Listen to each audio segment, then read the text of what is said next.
Michael, how are you, sir? I'm good, Glenn. Good morning. Your wife knows the correct pronunciation, huh? Oh, yeah. My wife is talk with your hands Italian. When I joined the family every Sunday, and you couldn't understand half the family because it was all in broken English. It was a wonderful experience. But probably not the same experience you had growing up.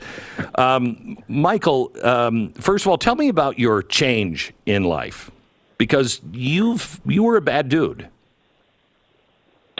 Well, yeah, Glenn. I mean, I spent over 20 years on the street, and, my dad was the underboss of the Colombo family, one of the 5 New York mafia families. So I grew up in the life. Even though my dad initially, he didn't want me to be a member. He wanted me to go to school and be a doctor.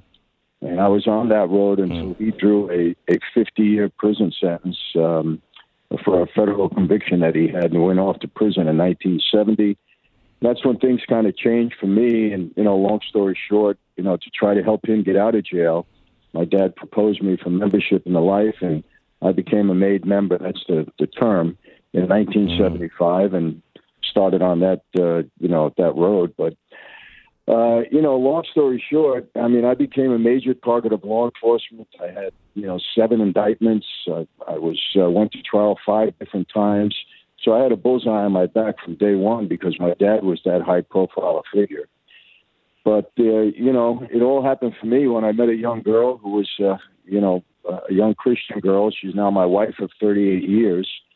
And I decided if I wanted this girl in my life, I didn't want her to put through what every other family goes through of every member of that life. And I had to make a decision whether to stay in or walk away. And obviously I chose her, and it was a life-changing experience. And that was, like I said, 38 years ago. And I ended up, doing 8 years in prison. I had a huge restitution for a plea that I took for a racketeering case. And life just changed, from that point. So it wasn't easy. It was a struggle, a challenge. A lot of people were upset with me, but, we made it through. Good for you. Good for you. All right, I want to talk to you about, now for some reason, Pat, who is filling in for Stu today, is really harping on, okay, we know about Italian mob families. Are there mob families, and he's just pulled out of the air, Irish for some reason. I don't know if you know any Irish mob families. Can you go ahead? Yeah, in New York, there was a crew there. They were called the Westies. And, I was familiar with them. We kind of worked with them at times. A fellow by the name of Jimmy Coonan, who's now doing life in prison, was one of the leaders, and I was fairly close with him. And obviously in Ohio, there was another group. Well, hang on just a second. I mean, you were talking about the Westies, and then I think you said the Coons, and that's W's and C's. Is there anybody in the B's? Like, I don't know, No, when you look at the family of the Bidens, is that not a crime family? I got to tell you, Glenn, it's so hard for me to sit back and watch what's going on and wonder why this all hasn't been exposed, the right questions aren't asked. I'll give you an example. It's always follow the money. The money trail always leads to something. And just so you know my background, I was indicted and pled guilty to, it was a racketeering case, but the underlying act was I was defrauding the government out of tax on every gallon of gasoline. We devised a scheme. I ran it for 8 years where we were selling gasoline and just keeping the tax money. And I had 18 shell companies, 18 of them. They did nothing. They had no brick and mortar. They had no employees. They had no service. All we did was create a corporation so that we can open up a bank account. And the money that flowed in there was all illegal money. It was all tax money that we were taking from the government. There was no other purpose for the company. And that's exactly the same thing that the Bidens are doing. There's no brick and mortar. They provide no service. There's nothing but a bank account in order to collect money. It's been shown that there was, 100 and some odd suspicious activity reports from the banks, which is a dead giveaway that this money is bad money coming from someplace. And, I just hope it's exposed because, Glenn, listen, I was a bad guy. I took responsibility for what I did. I walked away from a life that I knew was no good. But to have a president in office that's doing these kind of things, that was elected, to provide for the welfare of the people and protect the country, and basically is treasonous in my view. And a lot of people share this view because I get around and people talk. It's just unheard of. I never heard of anything like that. I happen to agree with you on that. Let's just focus again on the shell corporations. Every one of his children and seemingly grandchildren, I think, except for one, has these shell corporations. And all of this money is going in, and they have never even been asked. But when you look at them, there is no reason that these shell corporations are getting money from Burisma, et cetera, et cetera. So why isn't that a bigger deal? Exactly. What does that tell you? I think every reporter in every news conference should be asking this question until it gives an answer, and there is no answer.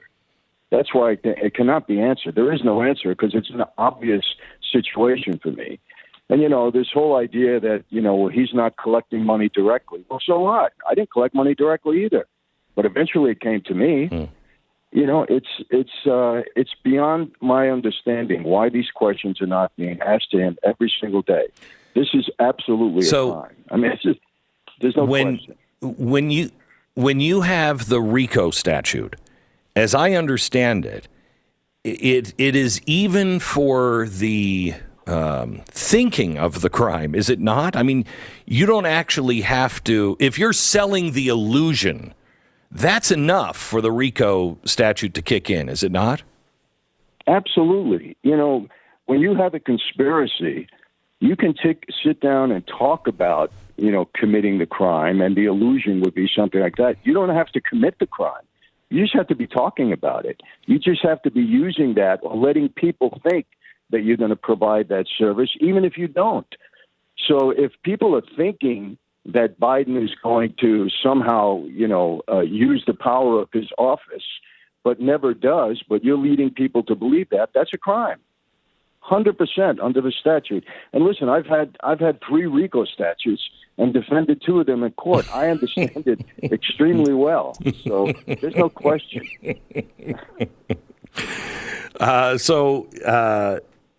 They would say that then that's just Hunter's crime. Dad didn't know anything about it. That's just Hunter's crime because you can't prove that Joe got any money whatsoever. How would you answer that? Well, let me ask you a question. I'll set up a scenario. Let's say I'm in a room and I'm having a meeting. I'll do something foreign from what we're talking about. We're in a room. I'm having a meeting with somebody that wants me to be an executive producer on a film that they're creating, right? And they're asking me, well, why should I make you executive producer? Can you help get this film done? And I start to talk, and then all of a sudden, hold a second, my father's on the phone. He's calling me. Hey, Dad, how you doing? Yeah. Oh, yeah. The weather's great out here. I'm just in a meeting talking with somebody. Yeah, Dad, I'll talk to you soon. I hang up the phone. They say, well, what does your father do? Well, he's the head of Universal Studios. Oh, okay. Let's continue our conversation. What does that mean right there? That means this guy now knows that I have the connection to get whatever I want done with you, so you're going to hire me. It's the same thing that's going on there. Biden doesn't have to say anything on the phone. Just the fact that he calls in when you're sitting in the meeting with his son lets that person believe, okay, I have the power through this young man here I'm sitting with to get whatever I need done. It's unbelievable what's going on, and that people don't see through this. And they're not asking the right questions. We're talking about Joe and Hunter Biden and that crime family. Michael, is his drug addiction and hooker addiction, does that make him a bigger target for, mobs? Well, Glenn, it doesn't matter. I mean, he's irrelevant. But if he's the way to get to his father, it didn't matter that he had a drug addiction or whatever, because nobody's using him for anything. He's just the conduit to his father. And if he gives the illusion or he gives the reality, that he can get to his father and get things done that the other person wants, doesn't matter that because he's irrelevant, really. He's just a conduit to his dad. And look, my brother was a drug addict for 25 years, serious drug addict, but many people got to me through him because he was selling my ability to help somebody out for money. So, I mean, it's so obvious, Glenn. It really is. Hunter has no skill. There's nothing that he can provide. The whole thing with him being on the Burisma board for $83,000 a month, I mean, it's so obvious that he was just a conduit to his father. And, the reason that, in my opinion, the reason that Joe Biden always sticks up for his son, Hunter, is because Joe Biden is the one that's moving him all over the world to make these deals. So he can't go against him. In reality, if this was true, I mean, look, like I said, I have a brother, I have two sons. If I was in a position and these kids were going around and causing me havoc like this, I mean, I either lock him up or have him in a room or sit him down and saying, don't you dare go to any of these places and ruin my situation here or compromise me in any way. But he allowed him to do this for years, and not only him, but his brother, and who knows, maybe other family members. It's just so obvious, Glenn. It really is. It also makes it worse that he was traveling with his dad. You come off of Air Force One or Air Force Two, that is another signal that he's right in with his dad. There's no way his dad didn't know this. I mean, it's beyond my understanding how people don't understand that Joe Biden knew everything. Of course he had conversations with his son. He's riding in the same plane. He's with him all the time. Of course he's conversing and he's knowing what's going on. And, this whole sweetheart deal that Hunter got, I mean, come on, I was facing hundreds of years for tax evasion. You don't get a slap on the wrist and you don't get a misdemeanor for tax evasion. You don't. And it doesn't take 5 years to investigate a case like this. It's so obvious. It really is. And the fact that this man gets up there and he's so dishonest and lies about it, Joe Biden, it's terrible. It really is. We have to break here in about another minute and maybe a minute and a half. But you said you think he's a traitor to his country. I happen to believe that as well. What else would you call it when you're taking money from the Chinese and another country that we're now going to, possibly going to be in war with? There's nothing else to call it. It is what it is. It's obvious. You're taking money from the Chinese Communist Party. What are you taking it for? How could you be in bed with them, so to speak, and not be doing some devious business with them? It's so obvious and it's frightening. And I'll tell you, whether you're a Republican or Democrat, there's a time when you say, "Hey, my country first." And if this guy's been doing this for years, how do we allow it to continue?